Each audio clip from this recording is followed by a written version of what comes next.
As a youngster, growing up in a sports-crazed town gave me the motivation to pursue a professional hockey career, or at least dream about.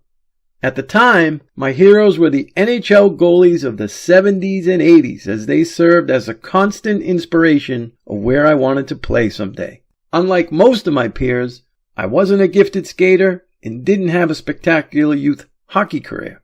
Through hard work and determination, I eventually hit my stride in high school, which caught the attention of a few pro scouts. However, a series of poor choices derailed any chances of playing at the next level. By 19, my childhood dream had faded and my life continued to unravel. At just 21 years old, I made the decision to turn my life around.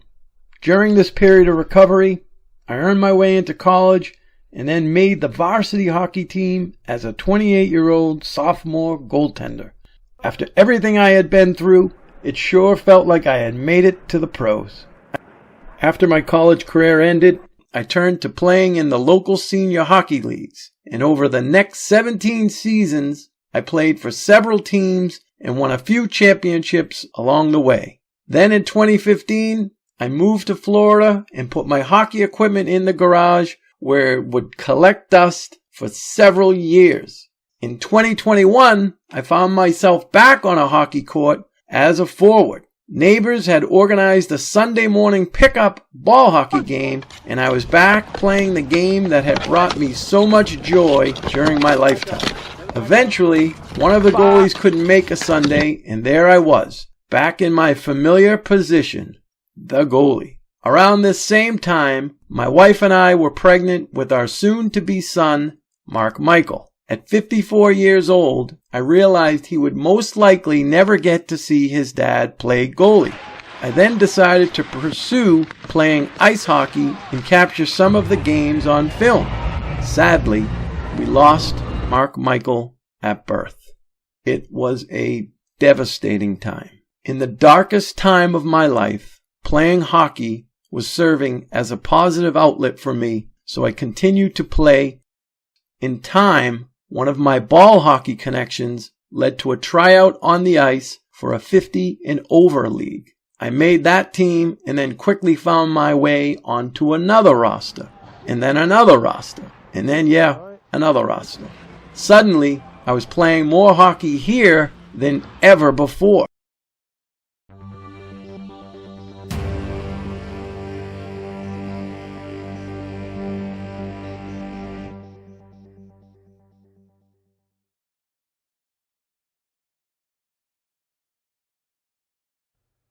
So with ice hockey about to start, I decided to increase the amount of street hockey, or at least get on the court as often as possible to try to get ready. And I had joined a new league here. This is Manatee Ball Hockey League, and they are based out of Sarasota, which is about 45 minutes away from me, where I live. At this point, playing on Friday nights, and it's pretty much an organized pickup hockey game for adults. There's no teams. We make up teams. We mix teams every week. And this is the beginning of hopefully a league that forms as more and more players join. The guy who runs it is Bradley Gustafson. He has a great youth program here that plays out of the same rink, which does have structure, does have teams. But, again, we're just starting. I think this is like the second season. So we may have 20 players total. It's various skill levels, but it's nice. It's Friday night, all highway driving. I enjoy the drive down. It's a beautiful place to play, as you can see. And again, the skills levels vary. So you got some really good plays. You got some guys that are kind of learning, some guys that have taken some time off. But the important thing is, everybody's out there having a good time. So for me, in these games, it's like conditioning, right? So taking 6 years off, I think it was for me. I'm looking to just move. It's warm. It's probably 80 degrees here. And just, tracking the ball, moving around, trying to get my eye-hand coordination going. It's a nice goal on a breakaway. Breakaways in street hockey are tough because you don't get to slide, right? So, you go down, you make the shooter makes a deke move and you go down, that's it. You can't, in ice hockey, you can kind of go down and slide over and counter the move. In street hockey, you can't. So if you bite on his first move, he's got you.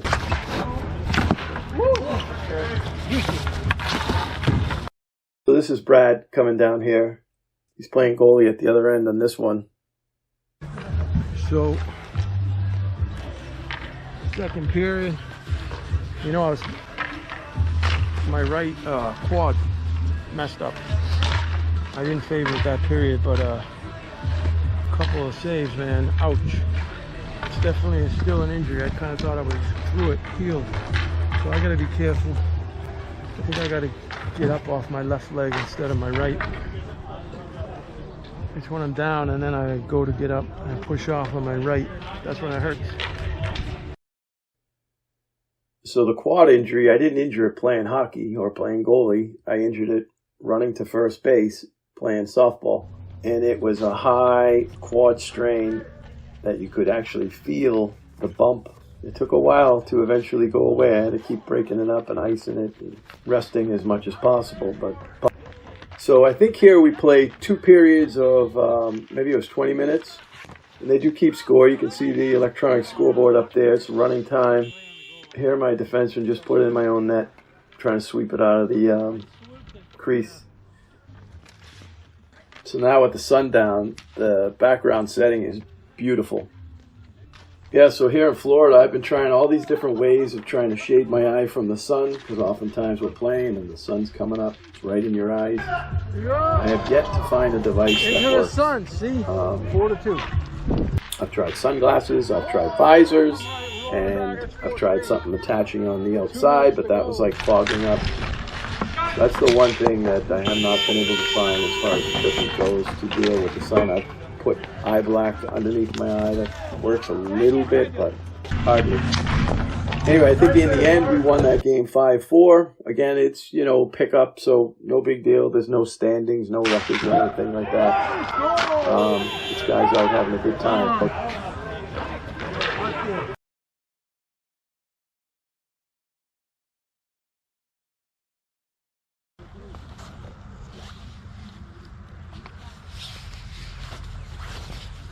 we're back at FishHawk Hockey.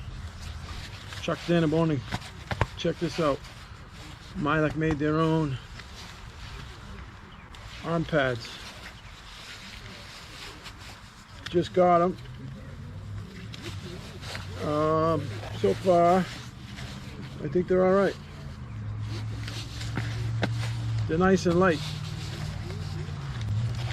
and thin. I can wear a normal size shirt over them. I don't have to have like a goalie cut to get over my ice hockey pad.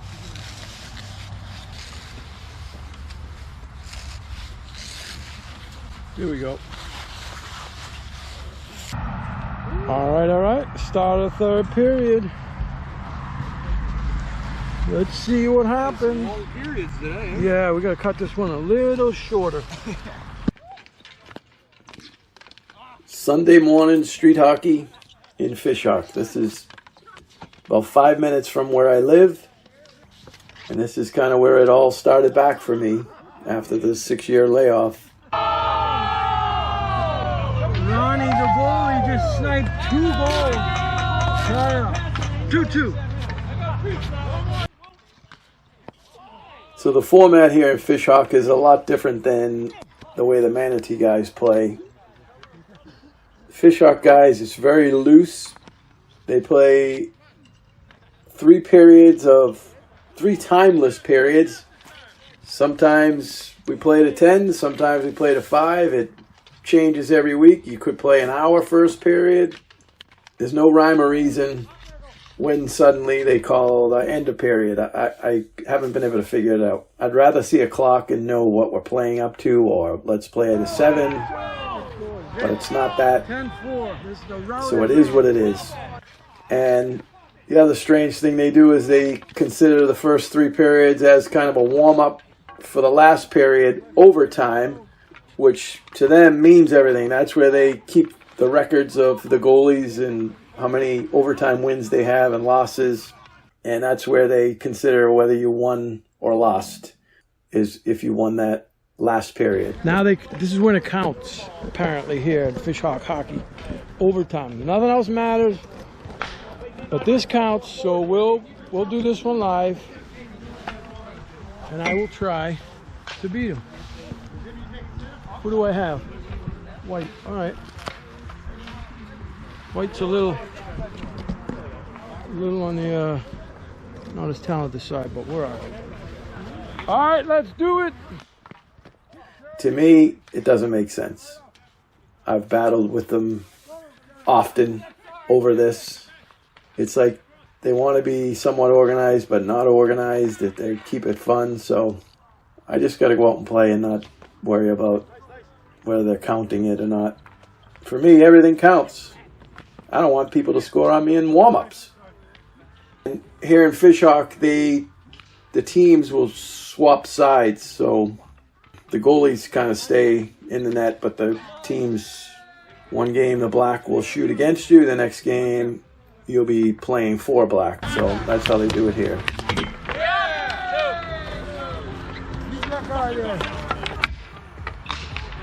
Yeah! 2-1. 2-1.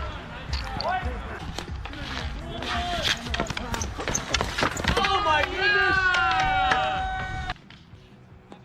The controversy has been surrounding how these teams are formed, who picks the teams, who makes the teams. A lot of times we've had unbalanced teams, which doesn't make for a fun overtime. I think this particular week it was the case too. So the camera comes with me for every game and come along for the ride. The fact that I'm 55 years old, still playing, and playing a lot. I'm playing more than I've ever played before. It's the more I play, the more connections I make through street hockey and through ice hockey. It's the more offers I'm getting to play in tournaments and leagues, and now it's trying to manage it all. How much can I actually play and be away from home and keep the balance at home? So there's a fine line there, and I've been kind of running right up against it, so I got to be careful with that. In episode 2, I'm back on the ice for the first time in over 6 years. It's the first game for the Golden Knights as we begin play in the Brandon Over 50 League. Please be sure to check it out, and thank you for watching.